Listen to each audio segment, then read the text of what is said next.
भारत ने अब खुलकर नाटो के सामने अपना पक्ष रखा है। जिस तरह चीन ने हाल ही में पश्चिमी देशों को दो टूक जवाब दिया, उसी तर्ज पर भारत ने भी अपनी स्थिति साफ कर दी है।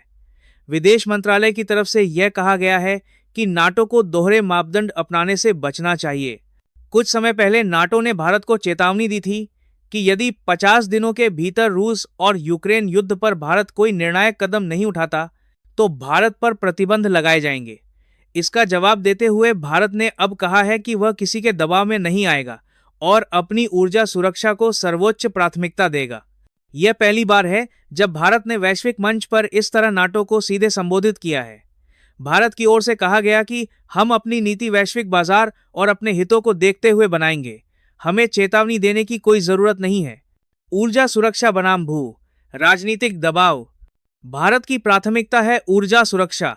विदेश मंत्रालय ने दोहराया है कि देश की जनता की जरूरतें किसी भी वैश्विक दबाव से ऊपर हैं। भारत का कहना है कि वह अपनी तेल जरूरतें उन देशों से पूरी करेगा जो बेहतर ऑफर देंगे, चाहे वो रूस हो या कोई और। पश्चिमी देश भारत की रूस से तेल खरीद पर सवाल उठाते हैं, जबकि खुद यूरोपीय देश अब भी रूस से अरबों यूरो का तेल और गैस खरीदते हैं। भारत ने यही कहा, अगर यूरोप अपने लोगों के लिए खरीद सकता है तो भारत क्यों नहीं। द गार्डियन जैसे अखबारों ने भी रिपोर्ट किया कि यूरोप ने 2024 में रूस को 22 बिलियन यूरो दिए, जबकि यूक्रेन को सिर्फ 18.7 बिलियन यूरो की मदद दी। यही दिखाता है कि भारत का तर्क सिर्फ भावनात्मक नहीं, तथ्यों पर आधारित है। वैश्विक मीडिया की चुप्पी और भारत की मुखरता। जहां भारत ने खुलकर बात रखी, वहीं पश्चिमी मीडिया की प्रतिक्रिया या तो धीमी रही या एक तरफा। भारत के बयान को नाटो या अमेरिका की तरह प्रमुखता से नहीं दिखाया गया। इससे यह भी सवाल उठता है कि क्या मीडिया नैरेटिव भी पक्षपाती हो चुका है। भारत ने स्पष्ट किया, हम अपनी नीति किसी और के अनुसार नहीं, अपने नागरिकों के हितों को ध्यान में रखते हुए बनाते हैं। भारत की इस मुखरता ने यह भी साबित किया कि वह अब सिर्फ सुनने वाला नहीं, कहने वाला भी बन गया है, और ये बदलाव एक मजबूत और आत्मविश्वासी भारत का संकेत देता है। अमेरिका की नीति में अस्थिरता और ट्रंप फैक्टर। डोनाल्ड ट्रंप और उनके विचारों ने अमेरिका की विदेश नीति को अस्थिर बना दिया है। कभी वह भारत पर 500% टैरिफ की धमकी देते हैं तो कभी रूस को धमकाते हैं। यह विरोधाभास सहयोगियों के बीच भरोसे को तोड़ रहा है।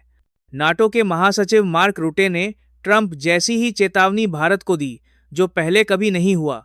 भारत में यह बयान गुस्से और हैरानी से देखा गया। पहली बार जनता ने सोशल मीडिया पर अमेरिका और नाटो की आलोचना की। अमेरिका की बार बार बदलती विदेश नीति से भारत जैसे देशों का विश्वास डगमगा रहा है। तेल और बाजार का खेल। भारत ने स्पष्ट कर दिया है, तेल की चिंता मत कीजिए। दुनिया में आज इतने सप्लायर्स हैं कि भारत अपनी जरूरतें पूरी कर ही लेगा। वह किसी एक देश पर निर्भर नहीं है। भारत ने यह भी कहा कि हम उसी से तेल खरीदेंगे जो अच्छा सौदा देगा, चाहे वो रूस हो, वेनेजुएला, ईरान या कोई अफ्रीकी देश। पश्चिम हमें नैतिकता का पाठ न पढ़ाए जब खुद वो रूस से गैस खरीदते हैं। तेल सिर्फ ऊर्जा नहीं, अब एक कूटनीतिक हथियार बन चुका है और भारत इसका इस्तेमाल अपने हितों की रक्षा के लिए कर रहा है। दोहरे मापदंडों की असलियत। भारत ने सीधे सवाल किया, अगर यूरोप को अपने हितों के लिए रूस से तेल खरीदने का अधिकार है तो भारत को क्यों नहीं। यही तो दोहरा मापदंड है। नाटो चाहता है कि भारत रूस से दूरी बनाए, लेकिन खुद यूरोप ने तीसरे साल भी रूस से आयात जारी रखा। ऐसे में भारत ने कहा, हम आपकी नीति समझते हैं, लेकिन अपनी नीति अपने हितों के आधार पर बनाएंगे। ये भारत की स्वतंत्र विदेश नीति का प्रमाण है, जो अब झुकेगा नहीं। रिक की वापसी। नई त्रिपक्षीय धुरी। चीन ने हाल ही में रिक यानी रूस भारत चीन संवाद को पुनर्जीवित करने की बात कही। गलवान घटना के बाद यह समूह ठंडे बस्ते में चला गया था, लेकिन अब बदलते हालात में इसकी वापसी की संभावनाएं दिख रही हैं। भारत ने इस पर सकारात्मक रुख दिखाया है। विदेश मंत्रालय ने कहा, यह विचार योग्य है। इसका मतलब यह हुआ कि भारत अब रणनीतिक साझेदारी के लिए नए रास्ते तलाश रहा है। अगर रिक सक्रिय होता है तो यह है अमेरिका और नाटो के लिए एक बड़ा संदेश होगा। ट्रंप की नीतियों से अमेरिका की विश्वसनीयता पर सवाल। ट्रंप की अमेरिका फर्स्ट नीति ने पूरी दुनिया को यह सोचने पर मजबूर किया है कि क्या अमेरिका अब भरोसेमंद साझेदार है। भारत जैसे देश जो अमेरिका के करीब थे, अब नए विकल्प तलाश रहे हैं। रिक की वापसी इसका प्रमाण है। भारत ने दिखा दिया कि वह अमेरिका की शर्तों पर नहीं चलेगा। अगर अमेरिका नहीं चेता तो वह वैश्विक नेतृत्व की दौड़ में पीछे छूट सकता है। रणनीतिक जवाबदेही और भारत की भूमिका। भारत अब सिर्फ प्रतिक्रियावादी देश नहीं रहा, वह नीति निर्माता है। G20 से लेकर ब्रिक्स और स्को तक भारत हर मंच पर निर्णायक भूमिका निभा रहा है। भारत की रणनीति साफ है, संतुलन, स्वायत्तता और राष्ट्रीय हित। वह किसी गुट में फंसे बिना अपने हितों की रक्षा कर रहा है। यह नया भारत है जो सम्मान चाहता है, लेकिन अपनी शर्तों पर। आपके विचार? अब सवाल आप पर है, क्या रिक की वापसी भारत के लिए सही कदम है? क्या इससे भारत की कूटनीतिक ताकत बढ़ेगी या फिर चीन को नया प्लेटफॉर्म मिलेगा भारत के खिलाफ चालें चलने का?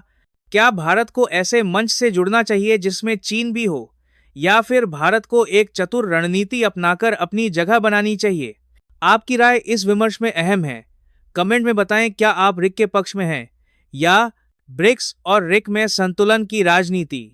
रिक की वापसी की संभावनाओं के बीच एक बड़ा सवाल यह भी उठ रहा है, भारत ब्रिक्स और रिक के बीच कैसे संतुलन बनाएगा?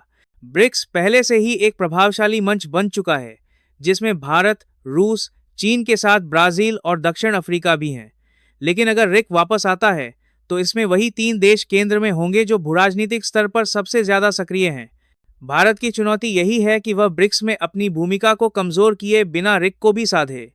रिक की रणनीति में भारत को यह सुनिश्चित करना होगा कि चीन इस मंच का इस्तेमाल सिर्फ अपने एजेंडे के लिए न करे। यह भारत के लिए एक डिप्लोमेटिक टेस्ट है। उसे यह साबित करना होगा कि वह केवल अमेरिका या पश्चिम का सहयोगी नहीं, बल्कि वह बहुध्रुवीय विश्व व्यवस्था में एक स्वतंत्र और सशक्त स्तंभ है। रिक को अगर भारत संतुलन से संभाले तो यह मंच वैश्विक स्तर पर अमेरिका, नाटो वर्चस्व के सामने एक व्यावहारिक विकल्प बन सकता है। अमेरिका की घबराहट और नीति परिवर्तन के संकेत। रिक की चर्चा और भारत की मुखरता से वॉशिंगटन में बेचैनी बढ़ी है। अमेरिका की विदेश नीति अब अपने ही थिंक टैंक से सवालों का सामना कर रही है। क्या भारत को दबाव में लाने की रणनीति उल्टी पड़ रही है? हाल की रिपोर्ट्स और बयानों से संकेत मिलते हैं कि बाइडेन प्रशासन भारत के प्रति अपनी रणनीति को कुछ हद तक बदलने की सोच रहा है। नाटो के माध्यम से दबाव बनाने की नीति अब विरोध उत्पन्न कर रही है और यह बात अमेरिकी रणनीतिकारों को समझ में आने लगी है। भारत की स्वतंत्र विदेश नीति, रूस से तेल खरीद पर अडिग रुख और रिक में संभावित भागीदारी, इन सब ने यह जता दिया है कि भारत अब किसी के इशारों पर नहीं चलेगा। यह बदलाव न सिर्फ भारत के लिए अहम है, बल्कि अमेरिका और पश्चिम के लिए भी एक सबक है। सहयोग का मतलब नियंत्रण नहीं होता। भारत अब सहयोगी तो है, लेकिन अपनी शर्तों पर। भविष्य की राह भारत की कूटनीति का अगला चरण, इक्से दिन में डट। आने वाले वर्षों में भारत की विदेश नीति और भी अधिक आत्मनिर्भर और रणनीतिक होने वाली है। भारत अब केवल प्रतिक्रिया नहीं देगा, बल्कि प्री एम्प्टिव यानी पहले से सोच समझकर कदम उठाएगा।